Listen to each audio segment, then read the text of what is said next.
Hello everyone, this is Rakesh, and today I'm going to explore how to approach any ML algorithm in a beginning stage. I mean, if you are just starting the ML journey, I mean machine learning journey, in which you might be thinking, what are the approaches to solve basic level of ML algorithm. So I'm just exploring a very few and very basic level ML algorithm. I mean, this is like a beginning level of project. You must know about the iris dataset, right?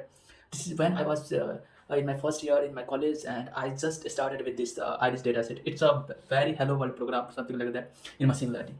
So we are just exploring how to data gather, data preprocessing, data visualization, model building, and UI interface that we are going to be put all the inputs, and we just predict using the Gradio. We will talk about all the things in this project. Okay, so let's start it. So first, the our so the first our model or our project name is, of course, would be the predicting iris species with machine learning, right? A beginning guide, something like that. So first is what in any ML algorithm, first we need a data, right?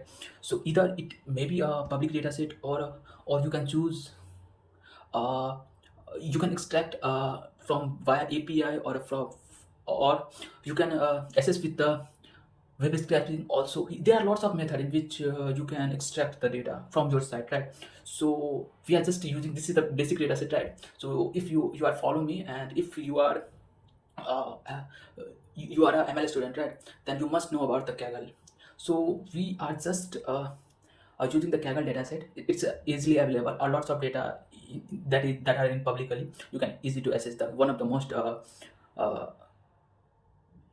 what I'm trying to say, one of the most friends, something like that, according to code or a notebook, it's a Kaggle. Kaggle, it's a beginning stage is enough. So here I have already inserted a link. Whenever you click on this notebook, then this will redirect to the, I mean, let me check. Yeah. So this will redirect to the iris species dataset. So you can either download from here, and we will proceed. Of course, in the beginning level, or any unsupervised or supervised machine learning, whatever we are going to solve, we need a first of data. Okay. Then what? Then we need a library. Which library we have to use? I mean the Python library, in which for a prediction, for a data preprocessing, for a UI that we are building to showing what is our result in an ML algorithm or something like that. So here in this project we need a NumPy. It's of course matrices. If you are going to manipulate or add something, I don't think so. If you are a machine learning, then you must know about the NumPy, right? Pandas is the one of the most library in which you can data preprocess, you can read the data, write the data, something.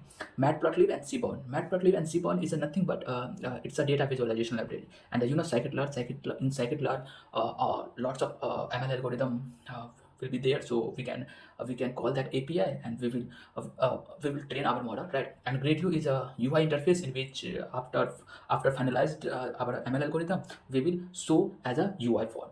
As a, you can relate here the front end or front end, something like that. Okay, so import everything. So here we are importing the NumPy, Pandas, Matplotlib, uh, model selection. These are norms. I mean, this is the for a beginning level. If you are a ML algorithm, then you at least you should know about this library, of course. And we will import like we are going to be use the logistic regression, naive Bayes algorithm. Sorry, naive k-nearest classifier and random forest. Of course, you are using of course you are using a lots of another library. It's up to you, right? So, and the Gradio, of course. So first read the data, right? If you go with here, then you can also download from here like iris species data. I have already downloaded and upload as a flower.csv. So you can set up with a Google Colab, right? Whatever, we are generally prefer Google Colab because all the library pre-installed in the Google Colab. That's what we are using. Of course, you can use your own Jupyter notebook or a Pythonic or whatever, or whatever you wanna use. Okay. So first, we read a flower dataset. After that, uh, how many columns, how many rows, and which is what types of feature we are using. See, all in the beginning level, we of course we should know the how many columns, how many rows, or or a class's name or what we have to predict, something like that. So here in dataset we have a 4 feature: uh, sepal length, sepal width, petal length and petal width. This is the flower classification, right? And if you go with depth in the data set, then you will find there will be a 3 species, I think, Setosa, versicolor or virginica, I think, if I'm not wrong, right? And on the basis of 4 feature like sepal length, sepal width and petal length and petal width, on the basis of these 4 uh, uh, what feature we have to predict whether this flower is Setosa or versicolor or a virginica, right? So this is the, I think, whenever you are seeing a flower length, something like that, it's, I mean, flower, it's a sepal length, sepal width, you can imagine. Okay, so, and the info, it is also one of the most uh, method in which you can see inside the df.info is nothing but it's tell you the data type and missing value. Is any missing value in our data set? Of course, this is the one of the most basic things we should know about the data, because if we have a missing data, then we have to do something that how to handle with missing data or something like that. So we are just calling the df.info, like in which you can see here the sepal length, sepal width, petal width, and the species all are the fulfill the data. I mean, I have a total of 150 data. There are no missing data, so it's fine. If the data that I have are missing, then we will do another things. Okay. And the basic statics describe, you can see the basic statics via like how many total number of columns, the mean of sepal lengths, the standard deviation, the mean, 25th percentile, 50th percentile, 75th percentile, what is the maximum value, what is the minimum value. You can see all over the, this is only works on a column that has a data type is numerical. You can see the sepal length, sepal width, petal length, petal width, all the columns data type is what? Float, either number, integer, or a float. Then we will see df describe. Okay, so these are the basic things you should know, and you should also always you should know in any data set, right? So that at least you can know the depth of the data set, like a basic overview. Or then the visualization. Here we are only one visualization are going to be we will do. I think I'm not going to be done. Okay, so sorry about that. So first we have to run over this. Okay, I think, yeah, it should be done. Let me check. Yeah, all the library installed, and this part importing all the library, right? Loading the data set, and let's see the head of the data set. Okay, and the df info of the data set, and describe basic statics and min-max or 25th percentile, and let's run with the visualization. Is it the pair plot is nothing but it's pick all the numerical data with all the features. I mean, you have a 4 like you have a 4 number of feature, right? uh, I'm talking about the feature means number of columns or independent element in which on the basis of that feature you wanna predict in future, like that is the feature I'm talking about. So here you can see the sepal length, sepal width of petal length and petal width on the basis of these are pair plot is nothing but it's a comparing, right? So how how sepal length influenced when increase the petal width, something like that. You can see here the we will we can see here the linear combination. It's a how sepal width influence over the petal width. uh, you can see here, you can visualize yourself, and you will see the lots of insight between the data. Of course, if you can't visualize the data, that means the trend of the data, the relation, the correlation of the data, you can't see. So it's a of course EDA, exploratory data analysis, the one of the most and a crucial part of the any machine learning algorithm, in which we have to visualize all the aspect of the data set. Okay, so after that now we are prepare the data, right? So here uh, we are using the species in machine learning domain. In any algorithm, if you are talking about the machine learning, if you are talking about the deep learning or whatever the AI based machine learning, the AI or a machine learning or a deep learning only knows what number. It's a number. But you can see here, if you are going to be uh, if you are going to be pick one particular sample, then in species, here is the fuzzy color, it's a text. All the things like sepal length, sepal width, petal length, and petal width, these all are the numerical data, right? So if we don't worry about that, so I think whenever we feed into the machine learning algorithm, then it can easily understand. But what about the species? It's a, I mean, textual data. So first I have to convert this textual data into the numerical data. This will apply any, it could be a label, it could be a independent data, whatever. But whenever I have a data set in which rather than a numerical or a float data, any type of data we have to convert first either in float data or a numerical data, right? So here, and this is the label, I mean, this is my target species, right? That's why we are using the label encoder. So you can do the scikit-learn preprocessing label encoder. And why we are using this, you can see here, hey, why I'm not using a versicolor with 0, versicolor with 1, something. But at the end of the whenever you train your model, right, and in production part, then how can you understand which level mapped which? So the motto of the any encoder using in machine learning, it's basically remember. I'm just going to see like how it's remembered. See, whenever you write le.classes, right, then you can see here, see, the 0 index means what? Setosa. One first index means what? Versicolor. The third means virginica. And if you are now going to see that sample, then you will find what? Not a species in the text. It's I think my mistake. Okay. So you are going to see in the integer, right? See here. Here is the species means what? Versicolor. It's a textual, but we have already converted into the text into the numerical. So here you can see here the species. And what is this 2 means? So you can easily access by this 0, 1, 2. It means these are the flower feature with second indices, and what the second indices indicate? Virginica. So this is nothing but a flower property with sepal length 6.9, sepal width 3.1, petal length 5.4, and petal width 2.1, and the species corresponding to what? 2, which is mapping the virginica. That's it. This is the mapping, and we always use, I think, if we encountered any categorical data or textual data, whatever. So that's it. And after we converted all the data into numerical, then I think the preprocessing part will be done. There are also, this is the beginning level, right? There are also much preprocessing we will do in future. So now the next part is the data splitting. You might be thinking, what is the data splitting or something like that? So the data splitting is nothing but how many data you have to train, and how much your model is good on the basis of what you have to, I mean, you have to test over the data, right? So the first data is a large one as compared to test.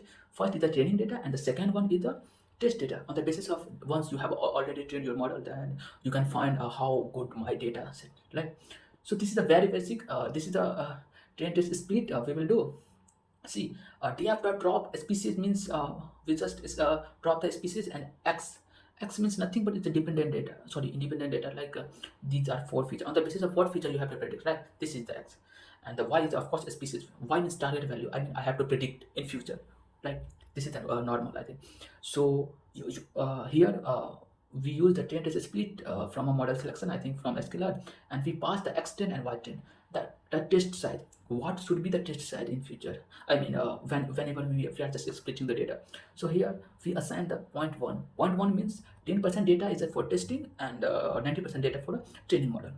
And the random state is equal to 42. It means whenever we run these code multiple times, then all the splitting should be same, because in some time we first run, then the data split another way, and second, whenever we will run, then the data split it in randomly. So it's basically fixing the data. It's a random state, means all the times we will get the same data as compared to. So let's run over here, and let's see the shape. You can see here the shape is 135. It's a trained data set, and the 15 is the test data set. You can see the 90% data will go in the trained data set in training, and the 90% data, and the 10% data is going to be the test. After that, whenever we splitting the data in needs, then we have to train the model, right? So training a model is nothing but, I think, for any machine learning, that I feel 70 to 80% work would be the data set in a data preprocessing, data exploration, data gathering, data visualization, and many more things. Of course, the model building and the training is also the one of the most crucial part. But whenever you don't have quality data, then why you are expecting my model would be that level of next level of model? Okay, so here we just first use the logistic regression, and basically we have to first initialize the object of the logistic regression, and we want to just put why logistic regression, because I have a problem, and my problem with the classification. Then classification we will use the classifier. Then logistic regression is the binary classification. It's also about the multiple classification, because we have a three number of level. You can say the Setosa, versicolor, and Virginica, I think. So once we created the object, then you have to fit means nothing but is the training the model, right? And extrain we have to fit, and wire train. Basically this is the input, this is the output, this is the input, this is the output. We are just feeding all the number of rows, number of data into the training data set, right? And after, on the basis of that, our machine learning will learn and train. This is learning and training. So here we are using linear regression also, and KNN is similar to the linear regression. It's a multiple classification. You have to mention the k nearest neighbor, how many, on the basis of how many neighbors you have to predict. If you go with that, then it's a very long video. That's why I'm just exploring the overview. We are just taking the nearest neighbor. So KNN model is already trained, and let's see the random forest. Random forest is a one of the most one of the most powerful machine learning algorithm. It's basically ensemble. So we will talk about in future. Like it's from this perspective, you can remember this is the ML algorithm. We are just feeding the extend and white tree, and our model will be a tree. So I'm just going to be done this, and after training the model, we are just evaluate how much accuracy we have. How much accuracy on all the three of data. We had already used the linear regression, Kenya's neighbor, and the random forest. Then we will see the how much accuracy of each algorithm. So here I have already write evaluation model, right? So here we are just going to be pass a model and model name, and you can see the accuracy, confusion matrices, and classification report. So first we pass over the let's see the how much accuracy of linear regression. It's a very simple, sorry, logistic regression, my mistake. So of course it's a 1%, sorry, 100% data, 100% accuracy. Uh, but in generally you will not find the 100% data, and if you will find the 100% accuracy, then there will be might be a overfitting. We will talk about the overfitting in future. Okay, so here the 100% accuracy in a logistic regression. Let's see the KNN. It's also, I think, 100%. Let's see in a random forest, it's also the 100% accuracy. So it's up to you whenever you are using. It's a very small data set. That's why we are seeing here the 100% accuracy. But generally we won't find this level of accuracy. And if we find it, then you might be there will be most chance that we are just going to be overfitted data, right? So after that, like see which one is best model, logistic regression or a KNN or a random forest. Of course these are all the 100% accuracy, so we will choose the most basic logistic regression from here, and we will predict within the interface. So to for once you have already trained your model, right? Then after that you have to create a UI in which you can deploy your model in a very basic level. I'm not talking about that you have to build a Flask API, you have to build a Django or something. It's a basic Gradio library in which you are easily able to show your ML prediction. Like, see, in Gradio, you have to first implement a function that accept which feature you want to feed. How many feature our model need for a prediction, like sepal length, sepal width, petal length, and petal width. These all the features that we have to need to feed a model so that the model can predict the prediction on the basis of trained data set, and after that we will show, right? So that is the and first before feeding the data, for first sample we have to some pre-process the data, like data set should be 1 cross 1, sorry, 1 cross 4, something like that. So we have to do these, and once we pick that data, then our we will do the prediction on the basis of sample data that we are just feeding. And once prediction will done, then you know what alligator classes means, how the target value text that inside there, then we are just going to extract over the text data, and we will produce the our model, which species our model will predict. So this is basically that wrapper function you can see. In Gradio, you should nothing but you have to first import the Gradio, and in gr.interface you have to first do the prediction species. Means what? You have already created a prediction wrapper function in which you can pass here, and after that you just put sepal length, petal width, sepal width, petal length, and petal width, and you will find the corresponding prediction. And here we will do some examples. It's up to you. And how many number of classes is 3, and what is the input type? It's all the number. That's why we are just inserting all the number. We need a for feature like sepal length, sepal width, petal width, something like that. When we will run, then we will find of one UI in which my mistake, wait a minute, we should run this part. I think we haven't run. Yeah, now I have to wait, and whether it's running or not, let me check. Yeah, wait a minute. Yeah, it's coming. So what we do, we just first show the random sample value with five rows, right? And we are just going to be predict whether it's right or not right. See it dot. Okay. Yeah, see, the zeros index means setosa, first means versicolor, and second means virginica. So what we have to do, see, here is also a live button. You can share with your friends, with your teachers, whatever you want. So I am just going to be open in a new tab here, and see, the first input that we want to do is this one. You don't know what is this, but let's first predict whether it's predicting or not. See, the prediction is the virginica. Let's try another input data. Like, see, we are using, let's see, this one 128 indexes. And what is the prediction? 2 means what? 0 1 2 means virginica. It should be predicted by our model is a virginica. Let's see. First we have to put over here.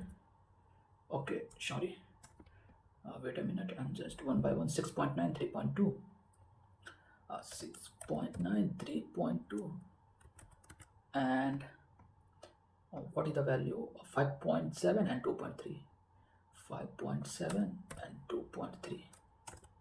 Let's see the final output. See, this is the virginica. This is the right prediction. You can see here the species and Dataset, the virginica. Let's see the setosa. I'm just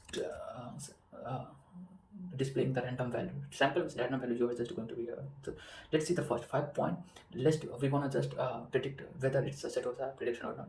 So sepal length is a 5.2 3.4. So 5.2 and 3.4, and the petal length is what?